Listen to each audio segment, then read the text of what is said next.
ముందుగా మీ నాయకుల్ని మీ ప్రజల్ని అడగండి. ఈ సేమ్ రిప్లై ఇటు తెలంగాణ వాదుల నుంచి కూడా వస్తుంది సేమ్. అందుకే కామెంట్స్ అన్ని ఈ రకంగా ఉన్నాయి కాబట్టే ఈ రీజనల్ కాన్ఫ్లిక్ట్స్ అనేవి వస్తూ ఉన్నాయి. మరి వీటిని కట్టడి చేయాల్సిన బాధ్యత వాళ్ళ నాయకుడికో లేకపోతే అక్కడ ప్రభుత్వాలకో లేదా? నెక్స్ట్ ఇంకో ట్రోలింగ్ చూడండి. నాతోనే ప్రాబ్లం అయితే ఈడ నుంచి నేను వెళ్ళిపోవడం కాదు. రాహుల్ రామకృష్ణ, మీకు వచ్చిన సమాధానాలు తీసుకునే ఓపిక, మీకు సమాధానం వచ్చినందుకు అప్రిషియేట్ చేసే మంచి మనసు కూడా ఉండాలి. ఈ ప్రశ్నలు సోనియమ్మ పార్టీ మంత్రిని కూడా అడుగుదాము. సో ఆయన అడిగిన క్వశ్చన్ దేని గురించి? ఇక్కడ అడగాలని మీరు మెన్షన్ చేస్తున్నారు. ఇక్కడ అడగండి, అక్కడ చూసుకోండి, అక్కడ ఉండండి, అక్కడ తినండి, అక్కడ చేయండి అన్న వ్యక్తులు ప్రకాష్ రాజు కామెంట్ చేస్తేనేమో తెలుగోడివా, తమిళోడివా, కన్నడోడివా, ఇంకేదో అని చెప్పి కామెంట్ చేసిన వ్యక్తులు ఇప్పుడు మీ దగ్గర చూసుకోండి, మీ నాయకులు అడగని చెప్పిన వ్యక్తులు మరి అదెందుకు వాళ్ళకు వర్తించదు అనుకుంటున్నారు? ఇది వాళ్ళకు వర్తించదా? ఇటువంటి కామెంట్స్, ట్రోలింగ్స్ అన్ని కూడా వినబడుతున్నాయి. ఇప్పుడు రాహుల్ రామకృష్ణ నిజంగానే కనుక ఆర్టీవీ లైవ్ కనుక చూస్తే మీ మీద ఒక తాగుబోతు అని ఒక పెద్ద మరకుంది.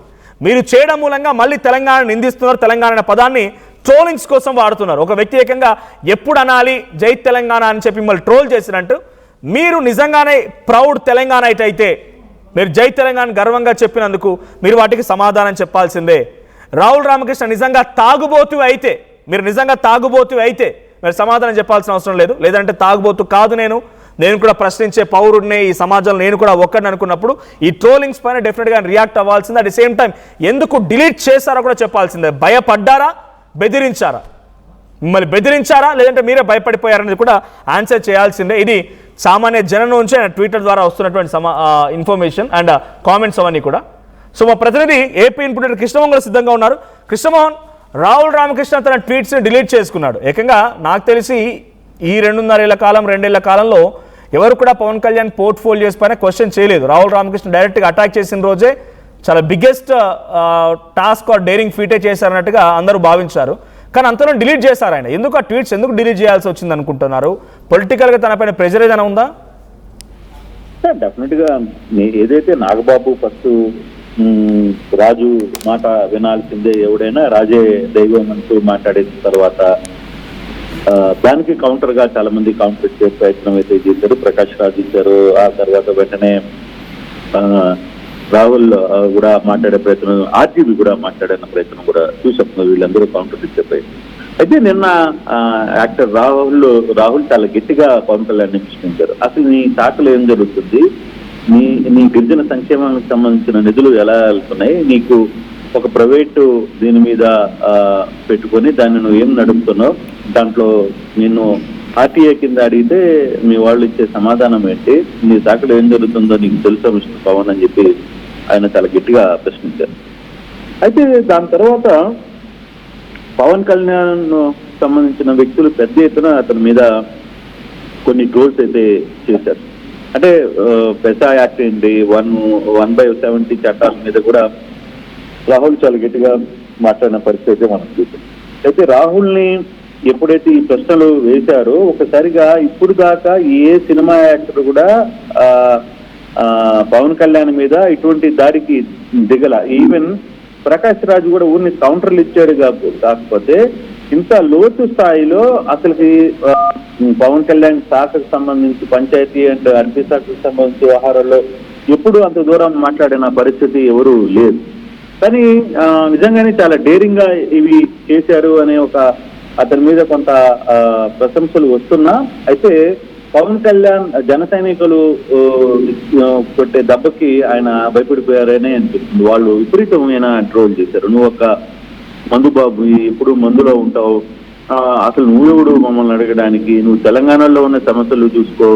పవన్ ప్రశ్నించాలంటే ఆంధ్ర ఓటర్ అయి ఉండాలి. అటు ఇటు కాకుండా ప్రశ్నిస్తే ఎటు కాకుండా పోతావు. బంగారు తెలంగాణ రోడ్డు మీద ఇవి చేస్తున్నారు, మూత్ర విసర్జన చేస్తున్నారు. ఇట్లా ఇవన్నీ కూడా అంటూ వీడియోలు ఇన్ని పరోటా వీరుడు లేకపోతే నిత్యం మద్యం మత్తులో ఉండే యాక్టర్ అని ట్రోల్ చేయడంతో అతను మరి ఈ ట్రోలింగ్ కి భయపడి రాహుల్ తన ట్వీట్ ని వెనక్కి తీసుకున్నాడా, డిలీట్ చేసాడా, లేకపోతే పవన్ కళ్యాణ్ నుంచి ఏదైనా సినిమా పరిశ్రమలో ఉన్నాడు కాబట్టి సినిమా పెద్దలు అతను ఏమైనా చెప్పే ప్రయత్నం చేశారా తెలియదు. కానీ ఇప్పుడైతే ఈ ట్రోల్స్ మొత్తానికి కూడా మొత్తం మీద రాహుల్ అయితే స్పందించాల్సిన అవసరం ఉంది. ఎందుకంటే ఒక తెలంగాణ బిడ్డగా తెలంగాణలో చైతన్య పరిచే వ్యక్తుల్లో కీలకంగా మాట్లాడే వ్యక్తులుగా ఉన్నప్పటికీ ఇటువంటి వ్యవహారాల్లో మళ్ళీ ఒక వెనకడుగు వేయడం పట్ల తెలంగాణ సమాజం దాన్ని ఏ విధంగా చూస్తుందని కూడా చూడాలి. ఓకే, ఇది పవన్ మీద యుద్ధానికి దిగే ముందు ఆలోచించుకోవాలి. పవన్ మీద యుద్ధానికి దిగిన తర్వాత మళ్ళీ వెనకడుగు వేయడం, ఆ ట్వీట్స్ ని డిలీట్ చేయడం అనేవి కొంత ఇబ్బందికరమైన అంశంగానే చూస్తున్నారు. కానీ విపరీతమైన ఒత్తిడి రాహుల్ మీద ఉంది అనేది చెప్తున్నారు.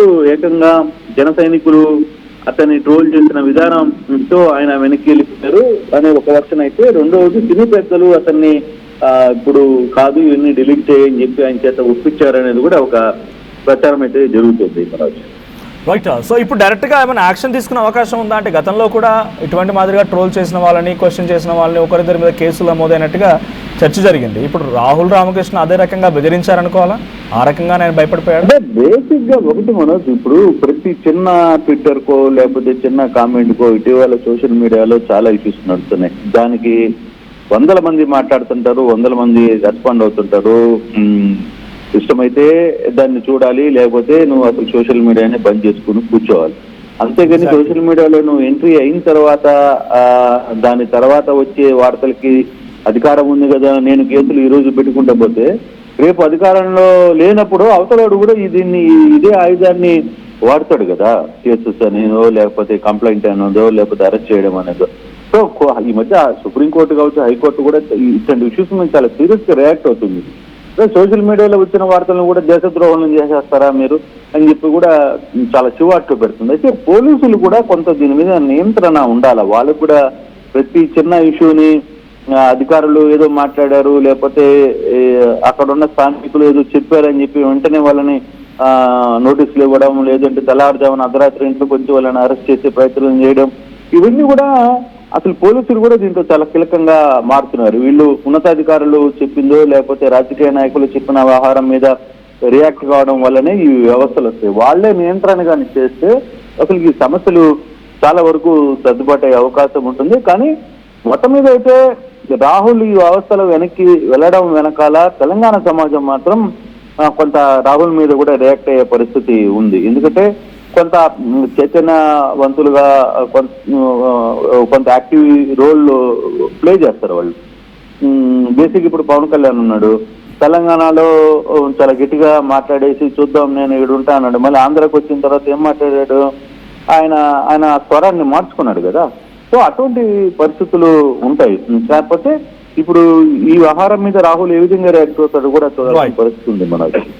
Thank you Krishnamohan, thank you for the update. So as like Krishnamohan చెప్తున్నట్టుగా సోషల్ మీడియాలో ఇటువంటి చర్చ జరుగుతూ ఉంటుంది, ఇటువంటి జరుగుతూనే ఉంటాయి. కానీ పోలీసులే కొంత అంటే ఈ కామెంట్స్ వరకు ఒకరికొకరు ఒపీనియన్ చెప్పుకోవడం తప్పేం లేదు. కానీ మరీ విపరీతంగా మారిపోయి కాన్ఫ్లిక్ట్స్కి, సోషల్ కాన్ఫ్లిక్ట్స్కి, రీజనల్ కాన్ఫ్లిక్ట్స్కి వస్తున్నాయన్నప్పుడు పోలీసు డెఫినెట్గా యాక్షన్ తీసుకోవాల్సిందే. కానీ చిన్న వాటికి కూడా అధికారం ఉంది కదా అని చెప్పి వాటిపైన చర్యలను పోలీసుల యాక్షన్లో కనుక దిగితే డెఫినెట్గా ఈ పద్ధతిని నెక్స్ట్ సారి కూడా అధికారులు వచ్చేవారు అవలంబించే తీరు ఉంటుంది, ఒక వెపన్గా వాడుకునే అవకాశం ఉంటుంది. సో పోలీసులు కూడా అకార్డింగ్ టు యాక్ట్ పనిచేయాలి, కానీ అకార్డింగ్ టు పొలిటీషియన్స్ పనిచేసినప్పుడు ఈ సమస్యలు వస్తాయనేది కృష్ణమోహన్ చాలా చక్కగా చెప్పారు. So at the same time ఇప్పుడు రాహుల్ రామకృష్ణకి ఒక ఛాలెంజ్ అటు తెలంగాణ సమాజం నుంచి కానీ అండ్ అటు Pawan Kalyan fans and Janasena party నుంచి కానీ, నువ్వు తాగుబోతు అనేటువంటి మరక చాలా గట్టిగా పడింది. ఇఫ్ ఇట్ ఆల్ మీరు తాగుబోతు అయితే మీరు ఎవరికి సమాధానం చెప్పాల్సిన పని లేదు. ఇంకోసారి జై తెలంగాణ అని కూడా అనకండి, ఎందుకంటే మీకు అంత డిఫెండ్ చేయలేనటువంటి దమ్ము ధైర్యం ఇంకేమీ లేనప్పుడు మీరు అలా అన్న తర్వాత డిఫెండ్ చేయలేరు కాబట్టి, ఎందుకంటే వాళ్ళకి కౌంటర్ చేయలేరు, డిఫెండ్ చేయలేరు కాబట్టి వాటిని మీరు వెంటనే విత్డ్రా చేసుకుంటారు. కాబట్టి మీరు అనకుండా ఉంటే బెటర్. మీరు అని దానికి కామెంట్స్ వచ్చిన తర్వాత మళ్ళీ తెలంగాణని డిఫేమ్ చేసే విధంగా ఎవరో కొంతమంది పనికి మాల వ్యక్తులు దాంట్లో తెలంగాణ టాపిక్ తీసుకొచ్చి రీజనల్ కాన్ఫ్లిక్ట్స్ పెడుతూ ఉంటే మీరు విత్డ్రా చేసుకున్నారంటే యూ యాక్సెప్టెడ్ దట్, మీరు యాక్సెప్ట్ చేసినట్టే. So now Rahul Ramakrishna has to speak upon, ఆయన మాట్లాడాల్సిందే. ఆయన డెఫినెట్గా దీన్ని ఎలా డిఫెండ్ చేస్తారో చూడాలి. సో రాహుల్ రామకృష్ణని మీరు సపోర్ట్ చేస్తున్నారు, లేదంటే అటు జనసేన అభిమానులు లేదంటే పవన్ కళ్యాణ్ అభిమానులు మీరు సపోర్ట్ చేస్తున్నారా? మీ సపోర్ట్ ఎవరికి కామెంట్ చేయండి.